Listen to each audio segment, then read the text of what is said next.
Hello, Muse Nation. Yes, I am sticking with Muse Nation as the name right now. If you have a better one, please put it in the reviews or DM me on Instagram. But right now I'm sticking with it. Welcome to this episode of the Muse Report. We are on our 18th episode. And like I said last week, I will have a special guest in on this episode. And she was absolutely amazing. Her name is Jocelyn Smith. I know Jocelyn from for a few years now, maybe 2.5 years now, and she is just a great bubbly person. And she also is a psychology major, soon to be psychologist. Actually, she is graduating in like 2 weeks. So I had to have her on the show. I discussed some things with her about the topic of mental health. Now, please do not log off after I just said that word or 2 words, because you're saying mental health. I don't have mental health issues. I'm not crazy or anything like that.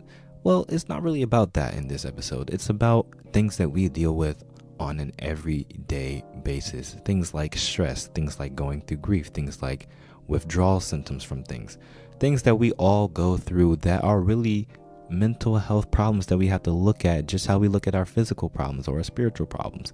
So she breaks it down in such a great way in this episode. She talks about her personal experiences and some things that she has grown through that I'm sure some of you can identify with. So you're really going to love this episode. I know I did. And if it's just for one person, I hope you are touched. Also, if you like this podcast, please share it with someone. Do your due diligence to the world by sharing the wealth of knowledge that you gain from this podcast. Write some reviews. Give me some pointers on what you want to see in upcoming episodes, potential guests that you want to have on the show. Even if it's somebody who's probably completely out of my league, hey, I'll go and reach to them. So just do that for me. Also, give this a rating.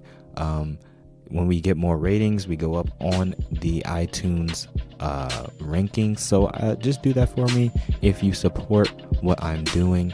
And with that, without further ado, we're going to get right up into this episode. So here we go.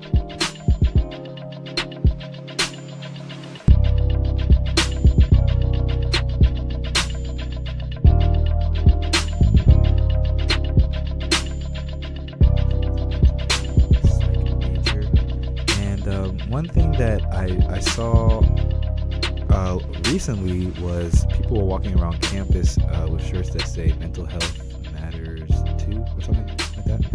And just the topic, I've been meaning to have her come in for a little while now, talking about the topic of mental health, because mental health has always been a issue and a topic of discussion, but it's become more of a topic of discussion, I think, as of late, because people are becoming more aware of how much it is a part of who we are. Like, we talk about our physical health all the time. We talk about spiritual health. Mm-hmm. But mental health is something that we kind of used to cover up and say, well, that's not supposed to happen, so don't share it or don't talk about it because that's abnormal. But now we're kind of starting to see that it is not necessarily an abnormal thing. So everyone can relate to it, because everyone, you might not necessarily identify as having a mental health issue, but I'm guaranteed that everyone's been stressed at some point. So just talking, I guess, with you about how we could deal with things like that, how we can address those type of things, and any type of questions that I think I've heard from people or I have myself about the topic. So I just want to first cover the basis of what exactly is being mentally healthy, or what does that look like? What does that feel like? Because I think the first thing that we need to identify is what is it, and how do I know whether I'm out of it or I'm in it? Okay, so when it comes to mental health, it's very unique for every individual. You don't look at a guy or a girl at your school and go, oh, she seems mentally attractive, right, or he looks mentally attractive. And so we know that it isn't much like the more physical features that we hold, but it is very important. When it comes to mental health, different key features of healthy mental health is not necessarily not experiencing those feelings or those symptoms that we would attribute to a mental health illness or disorder. It is rather how you balance and how you're able to maintain a healthy lifestyle, a healthy friendship, and how you're able to bounce back or be resilient. And so I don't want you to think that being mentally healthy is having never experienced what we would consider something that is unhealthy. Right. Just as though you've been sick before, I'm sure. Mm-hmm. You know, so just because you've experienced being sick does not mean you're not well now. Right. Yeah, that makes perfect sense. Okay. So I'm kind of getting the idea that mental health kind of has encompasses the other aspects of health, because you kind of said like how your lifestyle balance, Mm-hmm. how you bounce back from, I guess, internal and external forces. So I mean that kind of has to do with your physical reaction to things as well as your overall lifestyle. So in order to maintain like a good mentally healthy state, what are some things that we should do in our lifestyle every day to make sure that we stay in that what's the word, realm of healthiness or something like that? I don't know how to word it right. Okay. There are many physical characteristics that affect your mental health. In a course that I took at Oakwood University, it was called Biopsych, and it was amazing. And it talks about how we experience things from a mental perspective, but all of the physical attributes of it. So depression isn't simply I don't feel well, it's a chemical imbalance. And schizophrenia isn't simply I hear and see things that aren't there. It is more, it is actual, your brain is actually receiving messages. Right. So it's actually a medical issue. Yes. Right. Like you can look at scans of the brain and it will show you areas that are being activated. The auditory sensors, the visual sensors are being activated while this person is not being spoken to and while they're not seeing anything. And so we know that there are physical attributes to mental health. And so what then can we do to ensure that we are remaining mentally healthy? I think the first would be to recognize where you are and where your mind is at a given moment. Much like an athlete, like yourself, you're aware when you're on the court, like, how am I? Mm-hmm. Like, how am I feeling? Am I doing as much as I can? Do I need to do anything differently? It's very healthy to be aware of where you are mentally. It may not be the most popular place to try to go back to, but it's really important to be aware of where we are because we use our brains all the time. Yeah. Talk about all the time. Self-awareness is so important. And I find it very interesting as students, we're met with constant deadlines. And we're compared by our accomplishments and then those of others. Right. And before you graduate, I'm sure each of us will have experienced someone higher than us telling us, well, there's someone out there working harder than you for the same position you want. There's someone out there who has a more attractive resume than you do. So when you want to go to grad school, you need to be more competitive. And these pressures will really get to us mentally. And it's really important to recognize, how am I doing? And if I don't feel like I'm my best, why not? And this may be a very difficult place to be because we only see the world through our own perspective, through our own schemes. And so when you stop to recognize how am I doing and you go to address why you may or may not be feeling well, you want to try to be as unbiased as possible. Another important thing is to have a support system. I like to spend some time alone, but I know it's very important for me to be with others because isolation can drive you deeper and deeper into, in many cases, depression or anxiety because you're only filled with your thoughts and the only responses you have are from yourself. Right. And so it's really important to establish connections with other people because they can also help you and engage with you in conversation.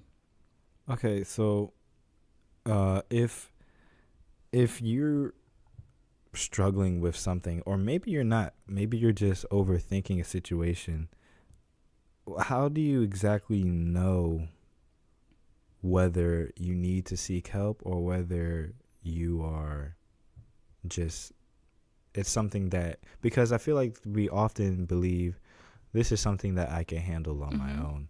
And I think, I mean, personally, I'm not a person who I think has really struggled with extreme stress or feeling symptoms of depression or things like that. So often my mentality towards things like that, which could be wrong sometimes, is that, it's just something for right now. I'll shake it off or whatever, or I'll just go do something that takes my mind off of it and I'll be okay. But is there a fine line that we should watch whether, okay, this is just a temporary thing, we all get sad sometimes, or is this something that I need to actually look at and see if I'm suffering from an actual problem? Okay, so I can actually speak of this from a personal perspective and standpoint, if you don't mind me sharing. No. So I've actually been depressed and I've had social anxiety. And there are certain things as a psychologist that you look at to diagnose whether something is clinical or if it's just an everyday thing. Because in our life, we will have highs and lows. Right, we will feel great, and then we'll also feel terrible. But just because you had a bad day doesn't necessarily mean you're depressed. And you may hear people say like, oh, I like my desk a particular type of way. I'm just OCD like that.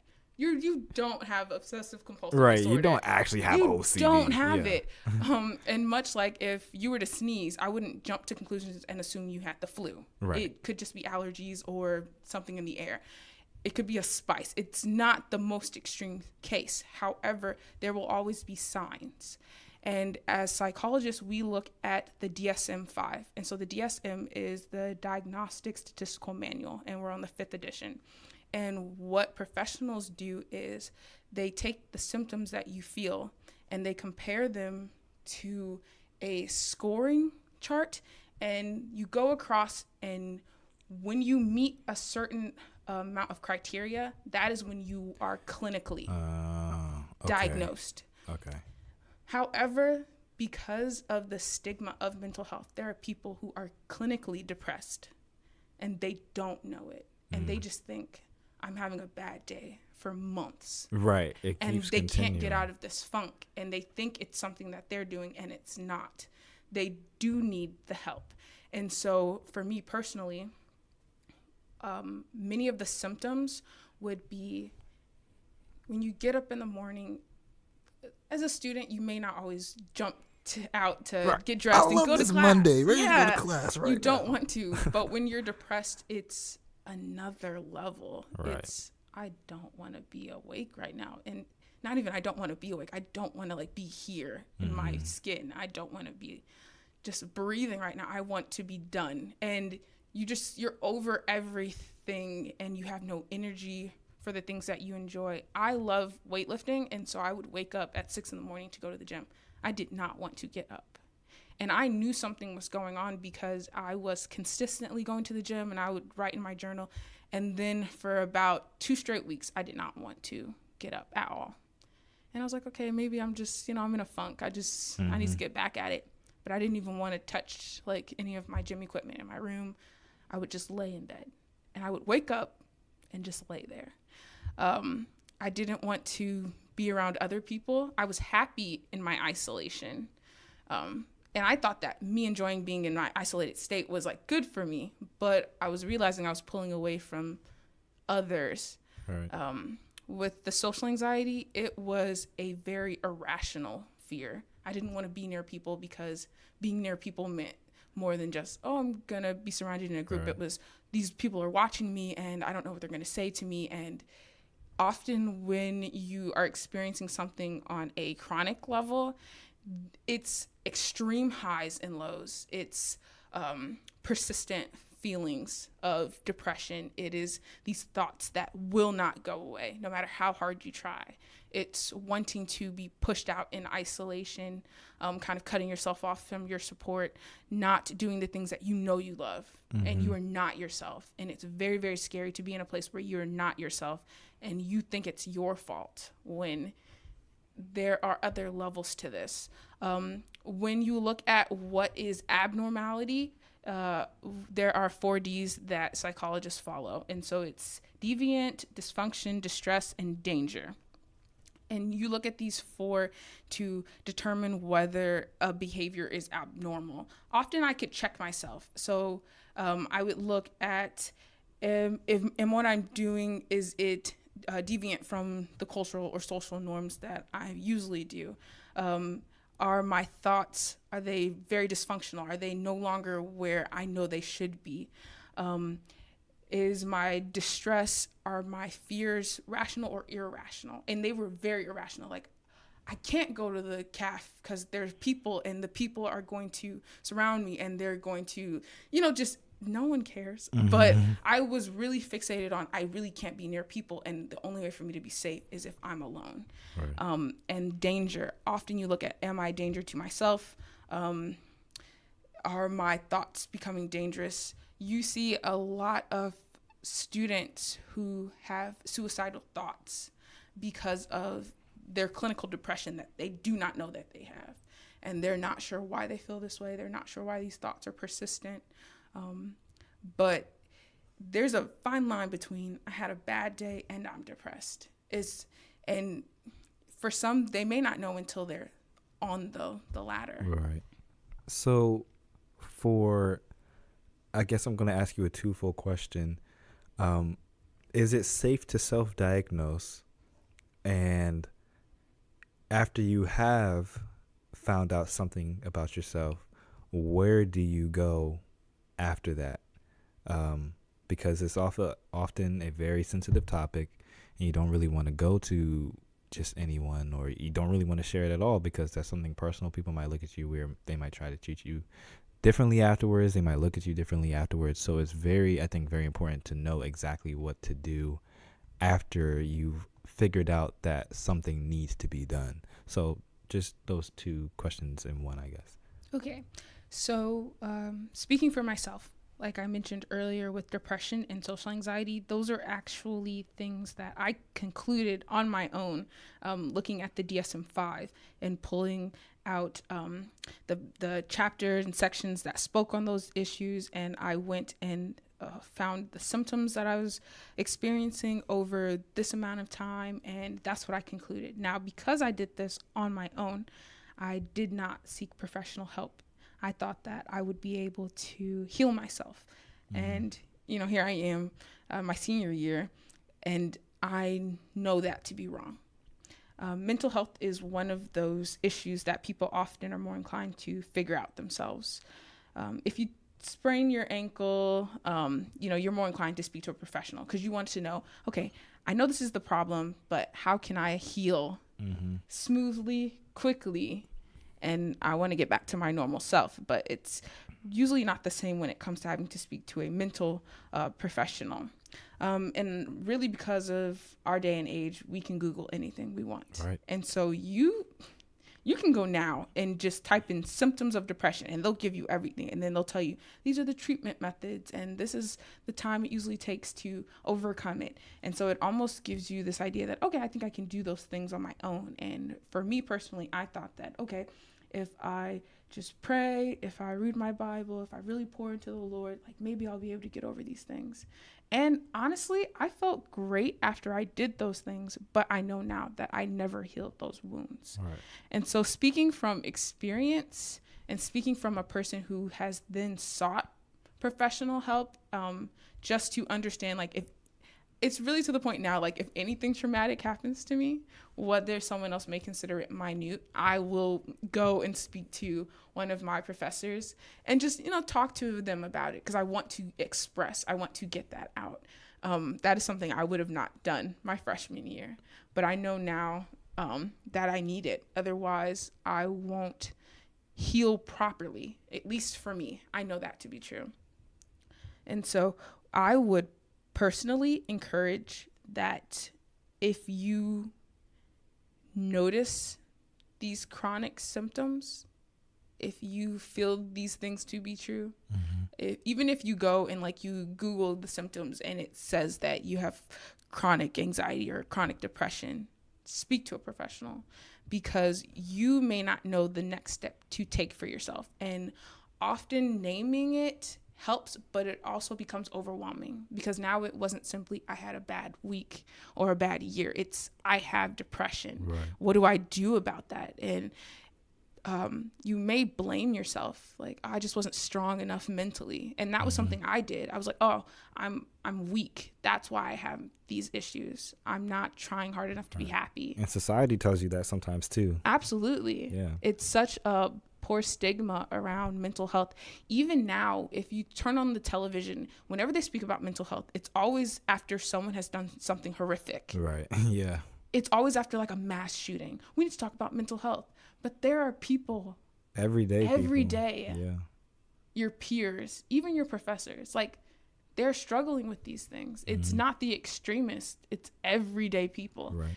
And so it's really, really important to speak to someone you trust. I know for me personally, when I was experiencing those things, I wasn't sure if I wanted to speak to the people on campus because my parents work on campus too. Right. And so I was very apprehensive about that, which is why I was like, I'll fix it myself. And so it's really important not to limit yourself to just who may be the closest. Look for mental health professionals in your area. If you trust another adult, if you trust your pastor, speak to them. But it's very, very important that you speak to someone. Okay. So you kind of touched on something that was really good. And I think I agree with that too. Always seeking outside help is just way more beneficial because you never really know exactly how to address a problem for yourself because it's you. Yeah. So, but you also touched on the part that sometimes you blame yourself and you say, oh, I'm weak. I wasn't able to sustain other things that other people were able to handle, and they're not suffering from these type of things, even though you don't really know what they're going through.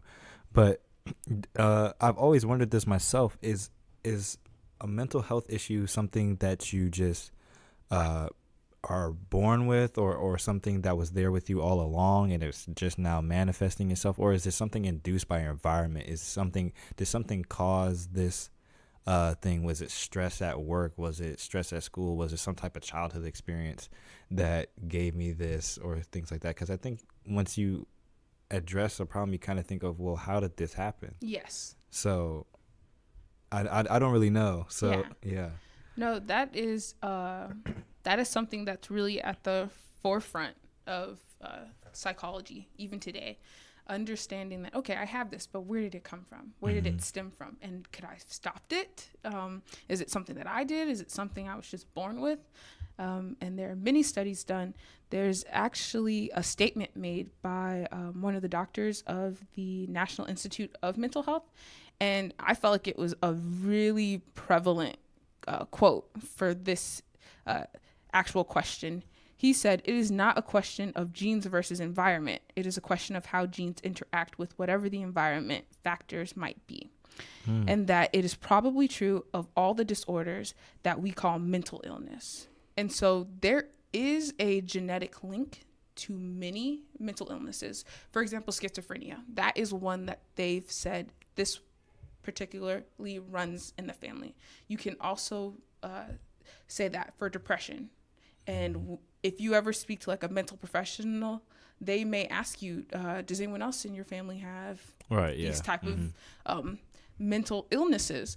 Because it's really important to know not only like what they may have and how that could affect you, but also the experiences that you both have gone through. Because you can have twins, same upbringing and everything, but you test them, one could have depression, the other one may not. And that could either very well be genetic makeup, but they are identical, or that could also just be how they handled the environment. And so it is important to note that trauma, like PTSD, that is not genetic. That is environmental. But you also have schizophrenia and depression, and you have some are actually at higher risk for, having anxiety, like chronic anxiety. Those things can be passed through by mother to child. And so there are studies being done now to address it. there are some who even want to focus mainly on the African American community and this, I don't know if you ever heard of it, like post-slave syndrome, where they talk about how the injustice that we've had to deal with as African Americans affect the later generations. What? And there are studies that actually prove that because of the microaggressions that African Americans have to deal with, and even African American women who are carrying children have to deal with, those different stresses and hormones are passed through to the child. So therefore the child is at higher risk for like heart disease. They're at higher risk for these different stressors. And so because your body is responding to life a particular way, that also affects your mental health. And so this is a very, very up and coming topic and argument, because many are still on both ends, but there's a lot that shows that our genetic makeup is often influenced by our environment, All right, so even before you're born. It's really a mixture of both. Yeah. Okay. Before I get to, we're starting to draw to a close, and the last one I want to ask last because I think it's most relevant to most people. But I just want to ask, I like on the podcast, I like to have practical applications. So how can I take this, what I have listened to on this episode today, and apply it to my life right now? So what are some things that you can do, even if, let's say you're not necessarily diagnosed with some type of chronic mental illness, but things that you've just been struggling with internally that you want to deal with, and you don't want to like keep holding them in or keep putting them off and trying to deal with them later? What are some things that an everyday person could do on a daily, weekly, or monthly, whatever basis to help them kind of work their way out of these type of mental situations? I think the first thing that everyone should do is make themselves a priority. Focus on yourself. Take time to look at yourself, evaluate yourself, with not necessarily being critical, like, oh man, I need to do better, my hair looks like mess, but really just looking at yourself, looking at your accomplishments, acknowledging the good that you've done so far, and really being intentional about what you do with yourself moving forward. I've recently started doing this, really taking time to acknowledge myself as an individual who contributes to society, and how I am going to continue to contribute to society as I get older. I'm not just a bystander in some video game. I am here for a reason, and I have a purpose. And so because I have a purpose, I need to approach each day with a drive and a motivation. Ensuring that you get sleep. It may sound very cliche, but as I get older, I realize how tired I am when I wake up. But I also realize like I'm not making sleep an event.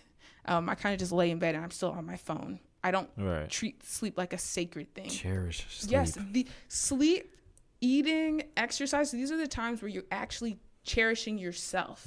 But I don't think we do that.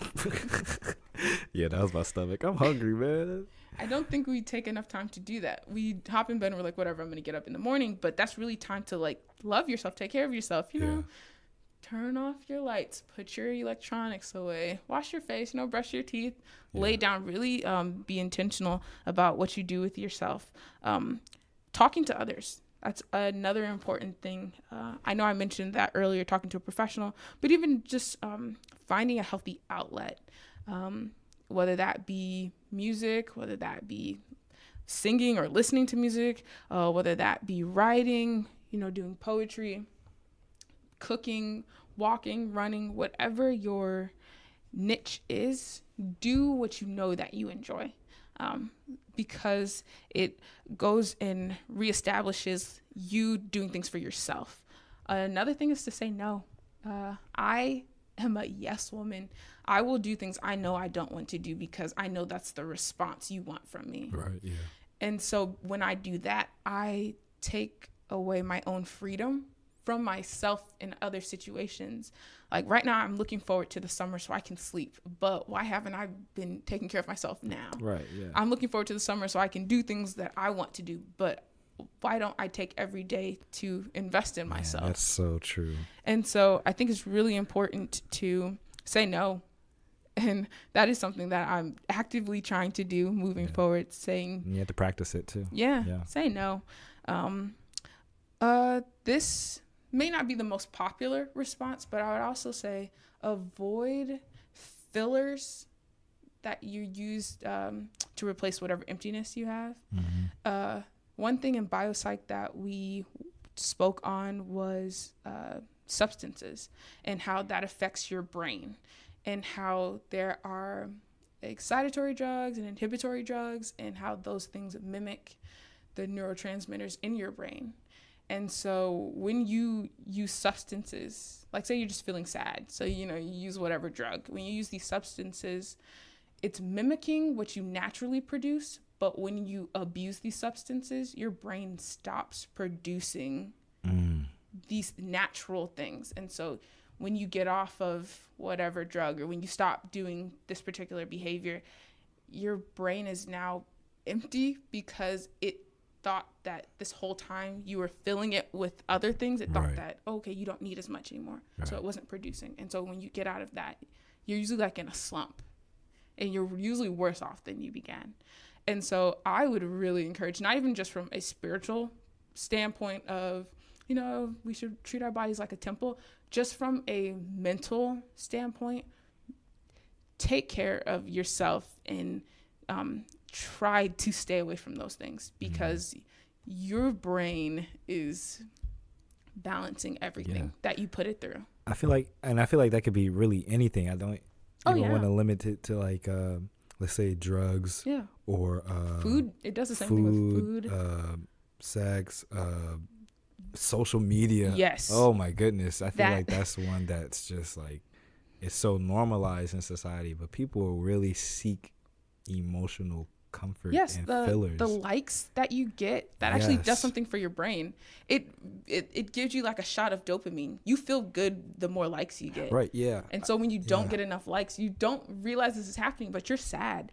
There's nothing wrong with your photo, but because you didn't get 200 that time, then you feel worse. Yeah, I just saw a video the other day. It was saying that that basically what the rush of dopamine that you get from saying a comment or a like on something on social media is only about, I forgot what the percentage was. It was really small. It was like in comparing it to like you hitting cocaine or a highly addictive drug that is illegal. Yeah. It's the same. I'm like, that is actually ludicrous. Yeah. Like, there's an addiction to these social crazy media. You wonder why these people who have these platforms are billionaires.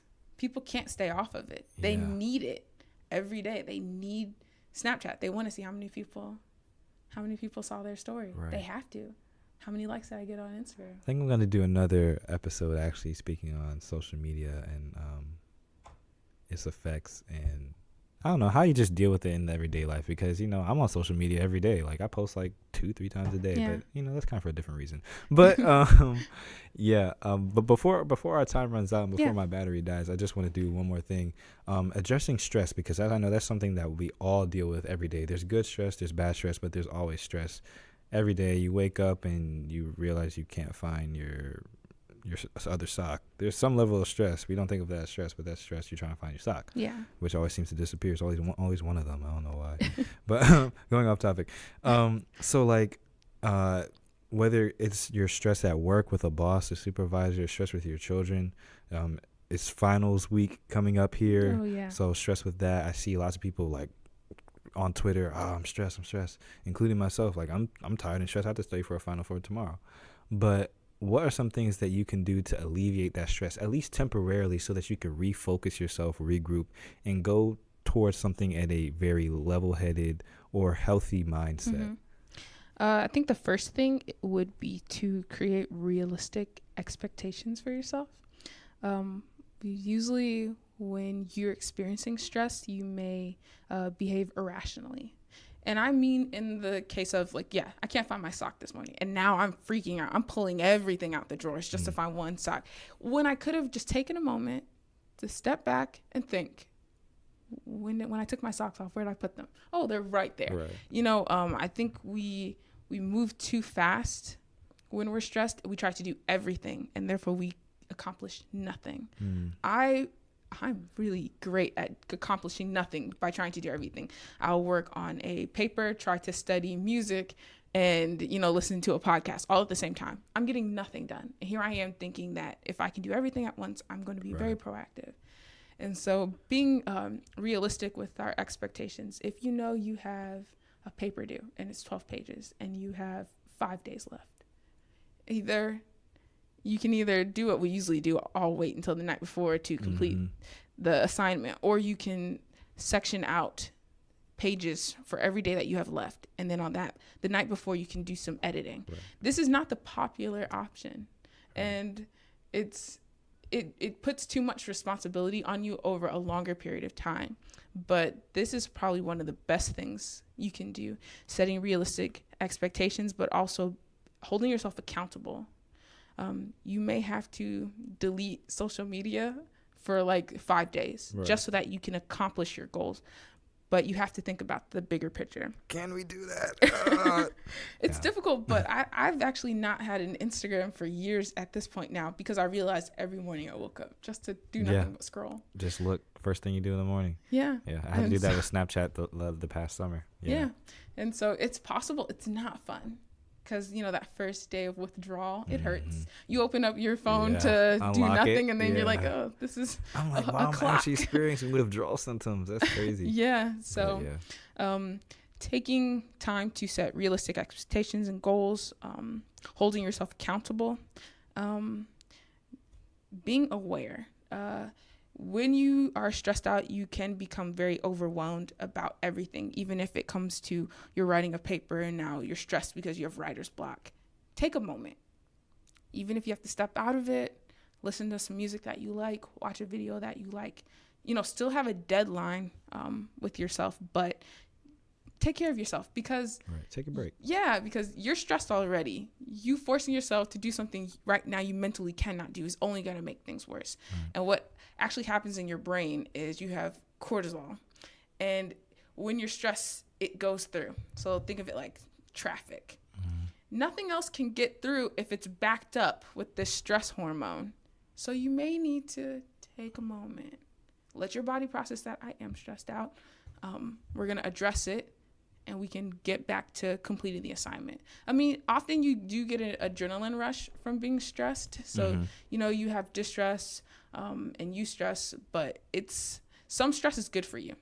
It allows you to focus and get things done. But as college students, we often experience the latter. We often experience more distress because there's just so much going on. It's not just this class. It's also I have to turn in this application for the internship, and did I get that scholarship? And I have to call my mother in the morning, and it's so much. And so I think it's really important to take care of ourselves. Treat yourself, pamper yourself, take time to really focus on yourself. I often keep like assignments that I did well on, like on my wall. That might be really, really lame, but I'll keep like plane tickets of where Aeolians have traveled.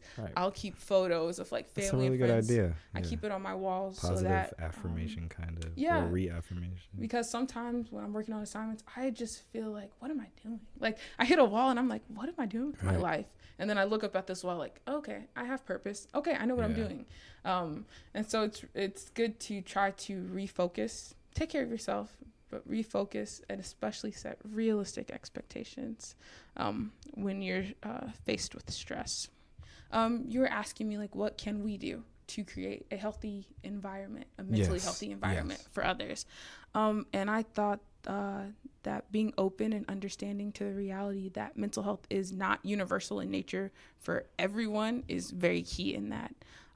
Your bout with depression is not going to be the same as mine, and how you handle anxiety is not going to be the same as how I handle it. But it's important to note that a person is not weak if they need prescribed medications to handle depression or anxiety or schizophrenia. I think it's really important for us not to turn our heads at those who are really fighting and struggling, because it takes a strong person to get up when everything inside of them is telling them to stay down. It takes a strong person to interact with others when they're battling so much internally. And I really appreciate what you're doing, this platform that you have. And I really hope that, like you were saying, if it's just one person who comes to a realization, or they're more open-minded to others, then you would have done a phenomenal thing. Yeah. Cool. Jojo, that was great. I feel like sometimes I have podcast episodes in my head. I'm like, yeah, no one's really going to relate to that. I shouldn't really do that episode or whatever. But honestly, something just kept pushing at me. It was like, no, you need to do this episode. So I appreciate you coming in, sharing your knowledge. You brought up lots of things that I did not know and things that I could definitely use later when speaking to my peers or speaking to other people, educating them about mental health. And just sharing it with the masses. So I appreciate you being on this episode of the Muse Report. Oh, I appreciate you allowing me to share my knowledge. That's it for this episode of the Muse Report. I will see you guys next week with another episode with a very special guest that I'm excited to share with you guys. Or is it the week after? I'm not sure. But yeah, stay tuned. Subscribe, share with your mom, your uncle, your cousin, Bobby, all of them. All right, I'll see you guys next week. Peace. All right, guys, I hope you enjoyed that episode. Jocelyn dropped so much knowledge that I know is valuable to someone out there. And I just want you guys to really take this episode seriously, and the fact that mental health is a real thing, just how physical health and exercise is a real thing, how emotional health is a real thing, how spiritual health is a real thing. Mental health is a very real thing that you should practice taking care of. And I hope that you were able to hear some of the tips that she brought out from her personal experience and how you could deal with them in your personal lives. So if you enjoyed this episode, and if you feel like someone else can grow from this episode as well, I challenge you to share it with somebody. You could go on our Facebook page, the Muse Report podcast on Facebook, follow and like it, and share the link with someone, or you could share the link on iTunes or Google Play Store, however you want to do it. But don't keep this knowledge to yourself. Share it with somebody so that they can grow from it as well. And as I say always with Muse, we want to learn something new, grow from that experience, and then inspire others with our personal growth and experiences. So that's it for this episode. Make sure you give a good rating and subscribe to the podcast. And I will see you guys next week. Bye.